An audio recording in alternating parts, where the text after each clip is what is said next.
All right, what's up? What's up? What's up? Welcome back to Heroes and Villains of Literature. This is going to be my episode 3 of my Dexter New Blood series for reactions and predictions. So let's get the obvious out of the way first. Episode 4, H is for Hero. So to start off with, I'm going to still affirm that Edward Olson is one of the shooters. Yeah, one of. Because at the end of the episode, it looks like Kurt Caldwell may also be involved. So now it's looking to shake out into like a hunting club for rich men, kind of like Hostel. You know, rich men pay for the privilege to kill and torture people.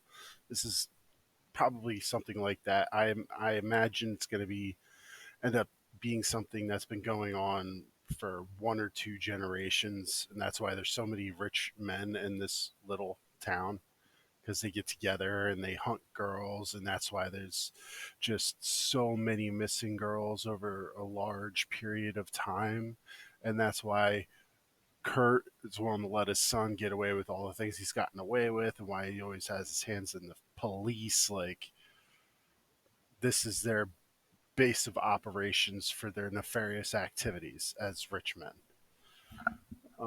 Which actually I think is kind of lame, but we'll see how that shakes out. So now to get into the thick of it all, the Harrison of it all. So at this point, it's pretty obvious why they named Dexter New Blood Dexter New Blood, because this is more about Harrison than Dexter than anything. Um, it's looking like Harrison picked up some things from Trinity. You know what I mean? I don't know how much he knows at this point. I mean, as of this episode, it's obvious he knows Trinity killed his mother, Rita Morgan. Um, but I was, in a way, I was right from my last episode. He came up with a story that Ethan was trying to rope him into a school shooting, and he did turn on Ethan. And I think he meant to kill him, but as I said, he's probably a budding serial killer. He hasn't killed anybody yet, but he's got the urge, which is why he's hiding a straight razor in his bedroom, which was Trinity's weapon of choice for the first kill of his cycle. Um, but yeah, so far everything I think is going to happen. It has been happening. So like Ethan's out of the picture for now. I don't see him staying gone forever, especially since Harrison didn't finish a job, but Harrison may end up getting the opportunity to finish the job. He's a very charismatic psychopath. If he is a psychopath, he might just be flirting with the idea of killing at this point because, you know, his personality is too refined to be like Dexter. Dexter is still pretty awkward in social situations, and he is a full blown killer. Like he has been, and he's always been awkward like that. Like social interaction has always been hard for him. But there are killers, there are serial killers who were very socially, you know, they were social butterflies. John Wayne Gacy, um, Ted Bundy, uh, let's see, Dennis Rader, um, Robert Hansen. There's so many that when they get caught, people are like, I had no idea. I had no idea he was a social butterfly. And that looks like what Harrison's going to end up being, but he does need help covering up his kills for the future, which is where I assume Dexter comes into the role.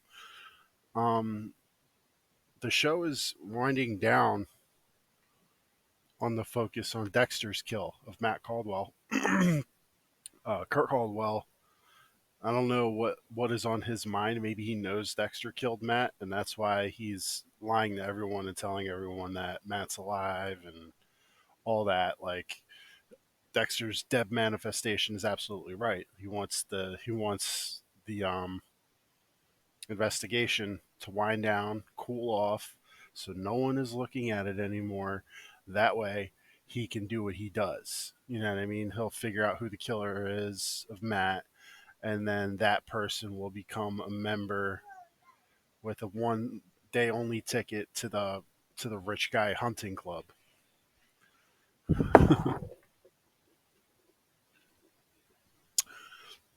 Little does he know, the person who killed his son was probably the most prolific serial killer in U.S. history. So we'll see how that shakes out. It's going to come down to Dexter versus this hunting club. Obviously, Dexter's probably going to win, or it's all going to blow up in everyone's face. Um, and Harrison, it looks like in the preview for the next episode, Dexter's going to confront Harrison about the fact that he's hiding a straight razor. Um, it's probably going to be more of a "I understand you" kind of a conversation. We'll see how that shakes out. But as we know from the past, if Dexter tries to mentor his son, it's probably not going to go well because every time Dexter's tried to mentor another killer, it's backfired in his face. There was Miguel Prado, uh, who played Dexter like a fiddle. Dexter taught him some things, but um, Miguel ultimately turned on Dexter.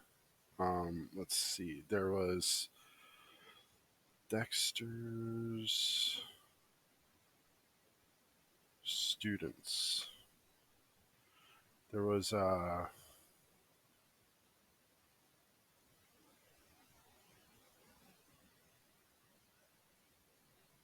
I know there was one named Kyle, I believe. Hold on.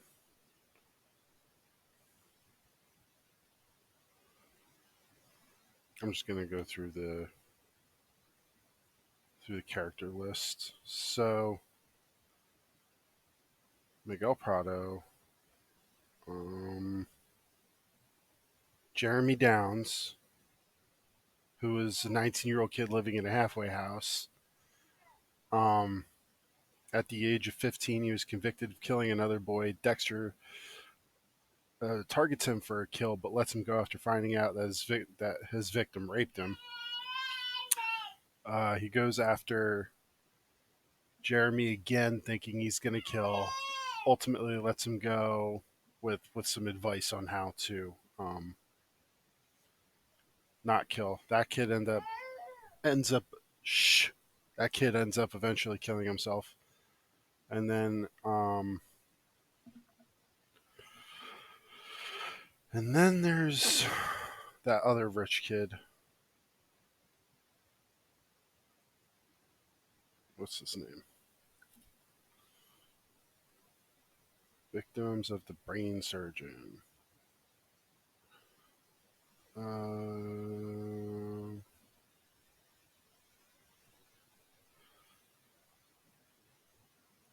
sorry, Zach Hamilton, who is a serial killer in the training, and Dexter took him under his wing and tried to teach him the code. He was killed by the brain surgeon. So that's 3 people Dexter tried to mentor that ended up dying. Maybe Harrison will be the success story. We'll see how it shakes out in the next episode.